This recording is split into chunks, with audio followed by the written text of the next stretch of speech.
Frères et sœurs, amis de vie dans l'Esprit, je vous salue au nom de notre Seigneur Jésus-Christ. Bienvenue au pied de l'autel, moment de partage, moment de questionnement, de remise en cause de notre vie de foi.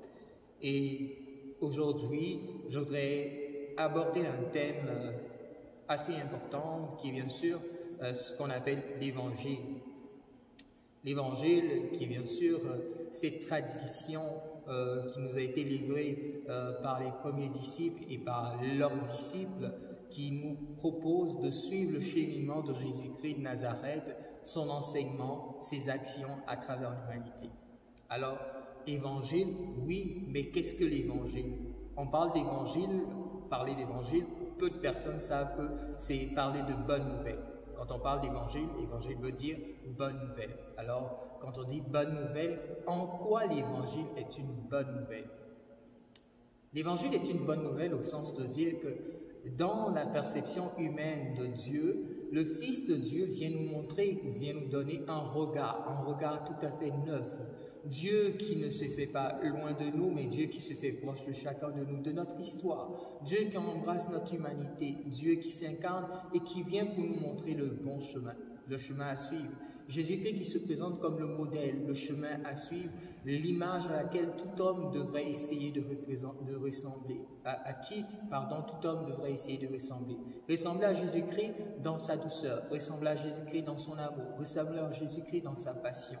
Mais il faut dire que cet évangile est de plus en plus dénaturé. Il est comme troqué par un autre évangile qui n'est pas forcément le vrai. La bonne nouvelle vient nous dire que Dieu nous aime, que Dieu n'est pas si loin de nous. La bonne nouvelle, c'est que Dieu nous a pardonné, il nous pardonne toutes nos fautes à travers Jésus-Christ. La bonne nouvelle, c'est que nous sommes en cheminement vers une vie nouvelle, une nouvelle création qui a déjà commencé avec la résurrection.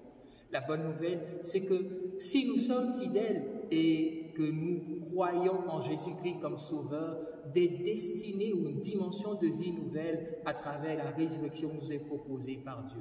Voilà en fait l'essentiel de cette bonne nouvelle. Et cette bonne nouvelle nous engage quelque part à une manière d'être, à témoigner que Jésus-Christ est vraiment notre sauveur, à vivre comme des enfants de Dieu, des fils et des filles de Dieu, à être messager de cette bonne nouvelle à tous ceux qui ne le connaissent pas, à tous ceux qui pensent que Dieu les a abandonnés, à tous ceux qui sont découragés de la vie, leur dire que Jésus est venu sur cette terre et qu'il n'abandonne personne, mais qu'il veut cheminer avec chacun d'entre nous dans nos dimensions de vie personnelle, dans nos difficultés, Dieu qui est avec nous. D'ailleurs, c'est ce que veut dire l'Emmanuel, Dieu avec nous. Dans nos difficultés, Dieu qui nous sauve, c'est ce que veut dire Jésus, Dieu qui nous sauve. Alors cette bonne nouvelle s'applique à la vie de tous et de chacun. Mais comme je le disais, il y a aujourd'hui un nouvel évangile ou une nouvelle prédication évangélique, c'est ce que je devrais plutôt dire, qui nous égare et qui nous éloigne de la vérité de l'évangile que Jésus-Christ a prêché. C'est un évangile qui présente la vie comme étant le lieu de la réalisation personnelle. Oui, on se réalise à travers la vie, mais la vraie réalisation personnelle, ce n'est pas d'abord l'accomplissement de nos désirs, c'est l'accomplissement de la volonté de Dieu sur notre vie, c'est-à-dire d'aboutir à ce à quoi Dieu nous a destinés depuis toujours et depuis toute éternité. Je ne viens pas sur la terre pour être riche, je ne viens pas sur la terre pour tout avoir, je viens sur la terre pour accomplir en tout point de vue la mission pour laquelle Dieu m'a fait venir à l'existence.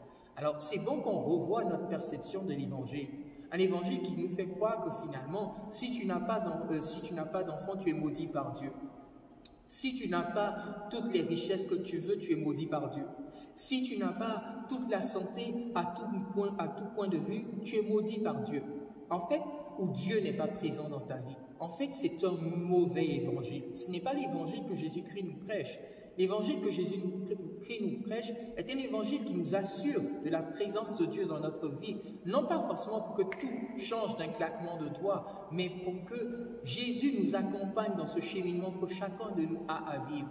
L'un des exemples, c'est Joseph en Égypte. Joseph a traversé des difficultés, de difficulté en difficulté. Mais chaque difficulté est l'occasion pour lui d'expérimenter la fidélité de Dieu et lui-même de s'affirmer dans son cheminement avec Dieu et dans sa foi avec Dieu, de témoigner de sa fidélité au Seigneur. Alors, l'épreuve que tu peux vivre et qu'on te présente comme un drame, une punition ou l'œuvre de Satan, ou peu importe qui en est l'auteur, ce n'est pas ça l'important. Mais est-ce que si on t'invite à dire, parce que tu vis une difficulté, Dieu n'est plus présent dans ta vie, c'est quelque chose qui ne fonctionne pas. Au contraire, dans cette difficulté, Dieu peut agir dans ta vie. Il agit de deux manières. Il agit de manière physique et il peut agir de manière intérieure. C'est-à-dire que si la situation que tu as à vivre, comme pour Joseph, il devait être vendu, vivre en esclave plusieurs années, mais dans cette situation qu'il avait à vivre, Dieu le fortifiait à l'intérieur, lui donnait le courage de continuer. Alors dans ta situation, peut-être que les choses ne vont pas changer tout de suite, mais l'Évangile te dit en fait que Dieu t'accompagne. Il te donne la force de son esprit pour que tu continues et que tu persévères. Il te donne la force de son esprit pour que tu témoignes de ta fidélité devant Dieu malgré les épreuves. Alors faisons attention. Cet évangile qui dit que tout le monde doit voyager, aller en France, un voyage, tu peux rester en Côte d'Ivoire, tu peux rester au Burkina, tu peux rester au Mali et puis réussir ta vie. Donc, tout le monde a un voyage qui te dit, tu vas enfanter. Tu peux ne pas enfanter et adopter un enfant. Et puis cet enfant va mieux même t'aimer que l'enfant que tu auras porté pendant 9 mois. Alors, cet évangile-là n'est pas le bon. Cet évangile de prospérité, de succès, de réussite à tout point de vue, ce n'est pas ça. Oui, Dieu veut que tu réussisses. Oui, Dieu veut que tu aies du succès. Oui, Dieu veut que tu sois excellent. C'est ton devoir d'être excellent en tant que chrétien. Mais Dieu ne dit pas que tu seras toujours le plus riche, toujours la plus belle, toujours la plus choyée, toujours la personne qui réussit en tout point de vue. Ça n'existe pas. Ce n'est pas de ce monde. Des êtres qui ont tout en tout point de vue, ça n'existe pas. Finalement, ce qu'ils peuvent faire ou ce qu'ils peuvent commettre comme erreur, c'est de penser que tout leur est dû. Je vais terminer en disant ceci.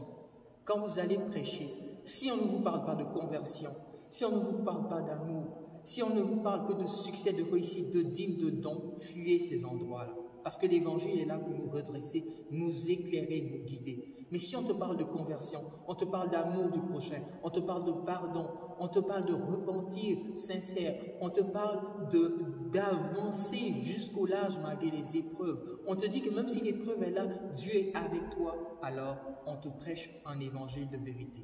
Alors, pensons-y. Qu'est-ce que nous voulons? Avoir tout ou cheminer sur la terre avec tout ce que ça comporte comme difficulté, comme défi, avec Dieu et l'Esprit Saint pour aboutir à la vie éternelle. C'était mon message d'aujourd'hui pour essayer d'aider les uns les autres à repenser l'Évangile, la bonne nouvelle, le message que Dieu nous donne, comme Jésus-Christ nous donne. Le dernier conseil que je vous donnerai, prenez le temps de lire votre Bible. Et n'oubliez pas, l'Ancien Testament est un livre qui a été écrit, un livre saint qui a été écrit, qui nous raconte l'histoire d'un peuple qui a cheminé avec Dieu dans ses réactions, dans ses situations. Et donc, si on prend l'Ancien Testament et qu'on ne prend pas le temps de bien comprendre ce qui s'est passé à cette époque-là, on finit par dénaturer la bonne nouvelle, le message de la parole de Dieu. Alors, lisez vous-même le message évangélique que Jésus a donné. Quel évangile a-t-il prêché? A-t-il prêché un évangile de prospérité ou a-t-il prêché heureux les pauvres de cœur? A-t-il prêché heureux les doux, etc., etc. Qu'a-t-il dit? Qu'a-t-il dit? Pas ce que ton pasteur dit, pas ce que ton prêtre dit, pas ce que ton berger dit, mais ce que Jésus a dit. Qu'est-ce qu'il a dit dans sa parole? Alors voilà. Je repense encore à Benny Hinn qui dit comme ça qu'il a prêché cet évangile pendant des années et il a vu le mal que ça a fait. Un évangile de prospérité. Church is my business, c'est comme ça que moi je les appelle, ceux qui prêchent cet évangile. Ils utilisent la parole de Dieu pour établir leur hégémonie, leur règne. Ceux qui, on doit appeler forcément papa, on doit appeler berger, on doit appeler maman, tanti, je ne sais quoi d'autre. Mais dépassons ce stade-là et soyons tous des frères qui accueillent l'Évangile, qui s'entraident les uns les autres pour atteindre la vie qui n'a pas de fin, maintenant et pour les siècles des siècles. Je t'invite à partager cette vidéo si tu penses qu'elle peut aider quelqu'un. Et je te remercie pour tout ce que tu fais dans ta foi par rapport à Dieu et avec Dieu. Et que sa grâce demeure sur vous, lui qui règne pour les siècles des siècles. Amen, je vous aime. À bientôt.